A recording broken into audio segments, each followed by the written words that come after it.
ونعوذ بالله من شرور أنفسنا ومن سيئات أعمالنا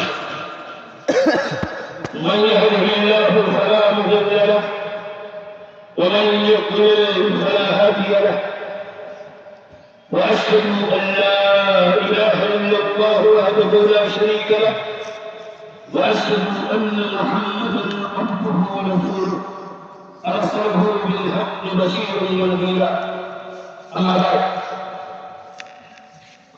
فإن الله جل وعلا يقول في كتابه قد أفلح من تزكى وذكر اسم ربه فصلى. اسلامی بھائیوں، یہ محترم بزرگوں، تمام نوجوانوں، میری ماں، میری بہنوں، بیٹیوں، آج کا دن عید الفطر کا دن ہمارے لیے بہت ہی خوشی کا دن ہے. ہم اللہ جل وعلا کا شکر ادا کر رہے ہیں. شکر اس بات پر ادا کر رہے ہیں کہ اللہ تعالی نے ہمیں رمضان المبارک کے مہینے میں عبادات کی توفیق دی اور خصوصی عبادت رکن اسلام روزہ رکھنے کی توفیق دی. اللہ جل وعلا کا شکر ہم اس بات پر بھی ادا کر رہے ہیں کہ اللہ تعالیٰ نے امن و سلامتی کے سائے میں ہم کو عید منانے کی توفیق دی ہے، جبکہ اسی دنیا کے اندر حالات اتنے افسوسناک اور بھی ہے، اس کو بیان کرنے کی ضرورت نہیں ہے. یہ بات یاد رہے کہ یہ دن اللہ جل وعلا کے یہاں اس کے تابعدار بندوں، صیام و قیام کے پابند بندوں کے لیے انعام کا دن ہے، بدلے کا دن ہے، مسرت کا دن ہے، خوشی کا دن ہے، کھانے پینے کا دن ہے. اور وہ اسی لیے کہ اللہ جل وعلا کی شکر گزاری اسی بات پر ہے کہ ہم کو اس نے توفیق دی کہ ہم نے اپنی ذات پر اپنی اقتدار کے مطابق تقویٰ کی راہ اپنائی کہ جس سے اللہ جل وعلا ہم سے خوش ہوتا ہے. میرے دینی بھائیوں، یہ دن حقیقت میں خوشی کا دن صرف روزہ داروں کے لیے ہے، کتاب گزاروں کے لیے ہے، صوم و صلات کے پابند لوگوں کے لیے ہے، ان بے حیا جسور اور ملعون انسانوں کے لیے نہیں ہے. گرچہ وہ کلمہ اسلام زبان سے اگر ادا کرتے کرتے رہیں، لیکن دھرنے کے ساتھ حتیٰ کہ اپنے ہی جیسے بندوں انسانوں کے سامنے پوری بے حیائی کے ساتھ روزے کی بے حرمتی کرتے ہیں. میں نے بہت اپنی نگاہوں سے اس طرح کے بے حیا جسور اور ملعون انسان کو اسی بستی سی کنیا میں نے دیکھا ہے. عید اس کے لیے نہیں ہے، عید تو اس کے لیے ہے جو اللہ جل وعلا کی بڑائی کا، اس کی توحید کا اعتراف کرتا ہے. اور یاد رہے کہ اللہ اکبر کا جو ترانہ ہے، یہی ہماری پکار ہے، یہی ہماری عید کا اصل سمبل ہے کہ اس کی بنیاد پر غیر المسلمین دیگر اللہ جل وعلا کے دشمن، اس کے رسول کے دشمن، اس کے دین کے دشمن کی چھاتیاں پھٹ جاتی ہیں. یہ مسلمان اس دھرتی پر آ کر اللہ اکبر، اللہ تعالیٰ کی بڑائی کا اعتراف کرتا ہے. یاد رہے کہ سب سے اہم کام اس میدان میں آنے کے لیے وہ بھی شہریار شوال کے وقت ہی سے جب تک نماز کھڑی نہ ہو جائے، سب سے بہترین اور شاندار عمل اللہ اکبر، اللہ اکبر، اللہ اکبر، لا الہ الا اللہ، اللہ اکبر، اللہ اکبر وللہ الحمد کا ہے.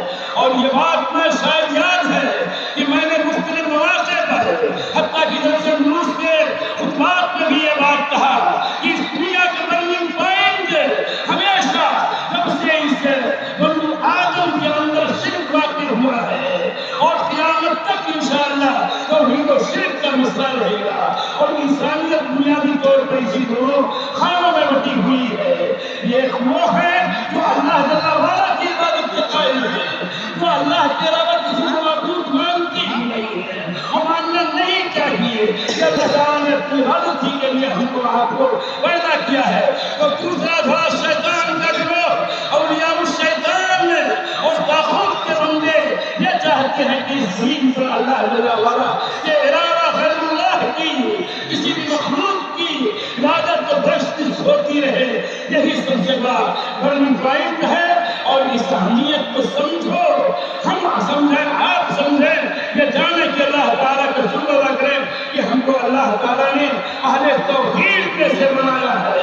کہ ہم برملا یہ اعلان کرتے ہیں، حالات مشکل ہو تب بھی، آسانیاں ہو تب بھی، حالات کیسے بھی ہو تب بھی، کہ ہم اللہ تعالیٰ کے علاوہ کسی کو رب اور اپنا معبود حقیقی نہیں مانتے ہیں. آخری ایک جملہ میں یہ کہنا چاہتا ہوں میرے دینی بھائیوں کہ ہمیں اس موقع پر اپنے سماج کا جائزہ لینا چاہیے. ہم رمضان کو ایمان و احتساب کے ساتھ گزارنے کی بات کر رہے ہیں. اس کا روزہ ہو، چاہے اس کا قیام ہو، چاہے اس میں قدر کا قیام ہو، یہ صرف ایمان و احتساب. ذرا ہر ایک اپنا ایمانی جائزہ لے، اپنے عمل کا جائزہ لے، اپنے ساری تنظیم تجربات کا، سب روز کی بیٹھک کا یوں احتساب لے کے ہمیں کیا وہ کام کیا جو اللہ تعالیٰ کو محبوب اور مرضی و پسندیدہ ہے. کیا وہ کام کیا جو اللہ کے نبی صلی اللہ علیہ وسلم نے ہم کو کرنے کا باللہ حکم دیا ہے. کیا ہم نے وہ کام کیا کہ ہم اللہ تعالیٰ کے یہاں بننے کے صحیح معنوں میں مستحق ہو سکتے ہیں. کیا ہم نے اپنی شب و روز کی گھڑیاں اس طور پر گزاری کہ مولا ہم سے راضی ہو جائے. دوسری بات یہ ہے سماجی طور پر آپ جائزہ لیں اور حقیقت یہ ہے کہ سماج ٹوٹ رہا ہے. چاہے وہ گھر کی سطح پر ہو، خاندان کی سطح پر ہو اور سماج گاؤں کی سطح پر ہو. سماج میں ایسے عناصر موجود ہیں کہ جنہوں نے کبھی نہ کبھی اپنی کسی نہ کسی حرکت سے سماج کو مشکلات میں ڈالنے کا کام کیا ہے. لیکن ایسا کیوں ہے؟ اس لیے کہ ان کے ہاں ان کا اسلام صحیح معنوں میں معتبر نہیں ہے، ان کا ایمان درست اور کامل نہیں ہے، ان کے اعمال میں فساد ہے، بگاڑ ہے. اور اللہ اس کے رسول کی مرضی کے کام کی اہمیت کو بوجھتے ہی نہیں ہے.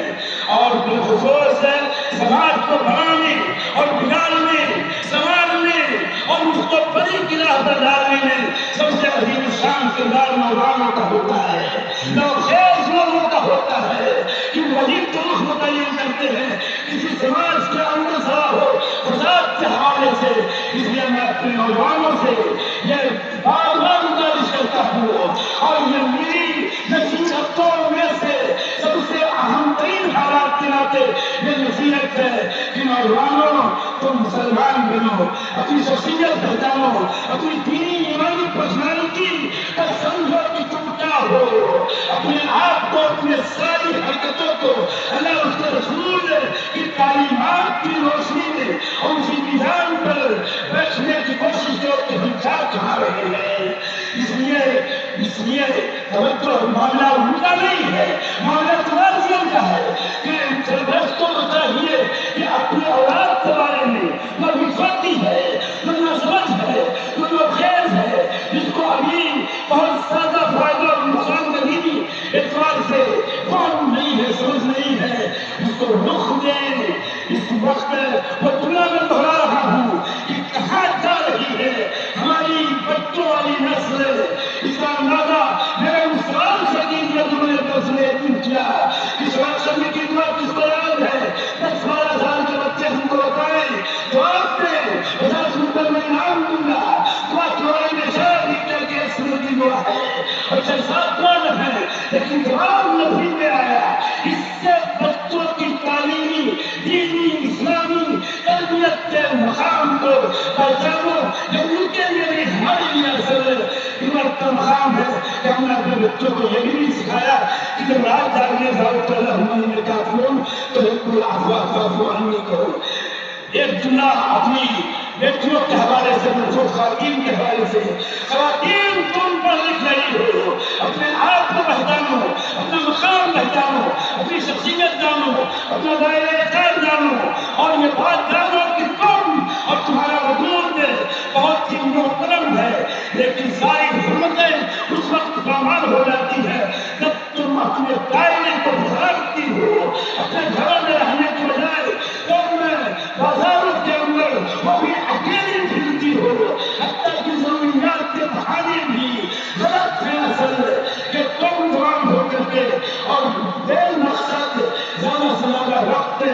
ہزاروں میں سے دو، ایسا نہیں ہونا چاہیے۔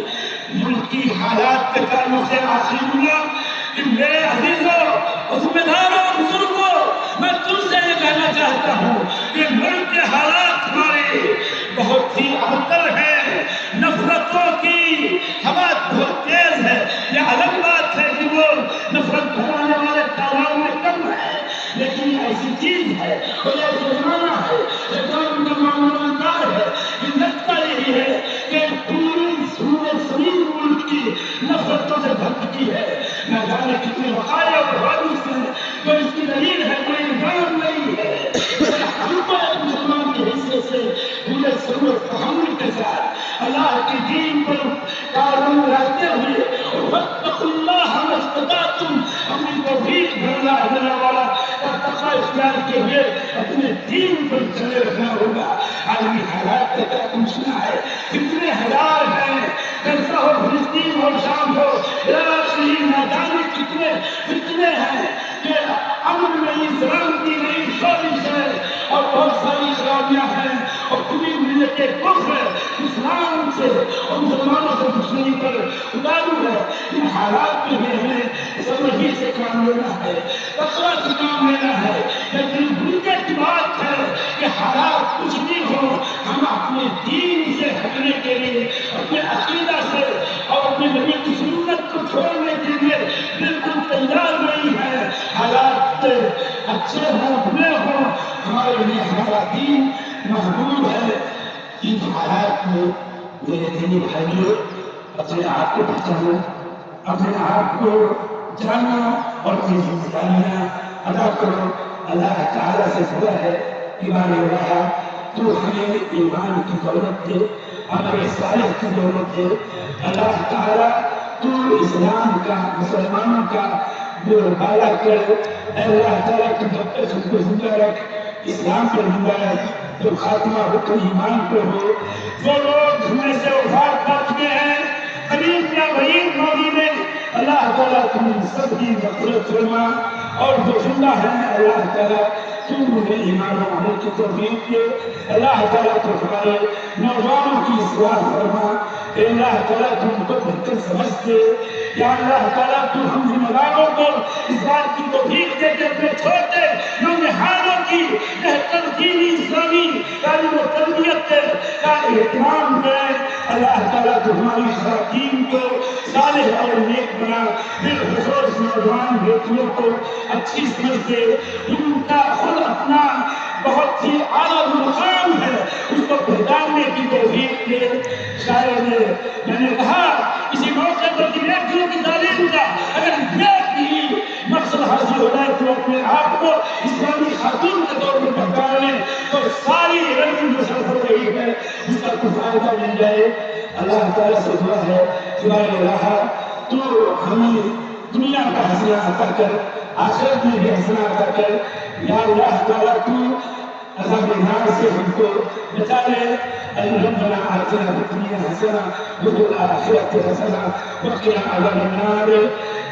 ربنا لا تؤاخذنا إن نسينا أو أخطأنا، ربنا ولا تحمل علينا إصرا كما حملته على الذين من قبلنا، ربنا ولا تحملنا ما لا طاقة لنا به، واعف عنا واغفر لنا وارحمنا، أنت مولانا فانصرنا على القوم الكافرين۔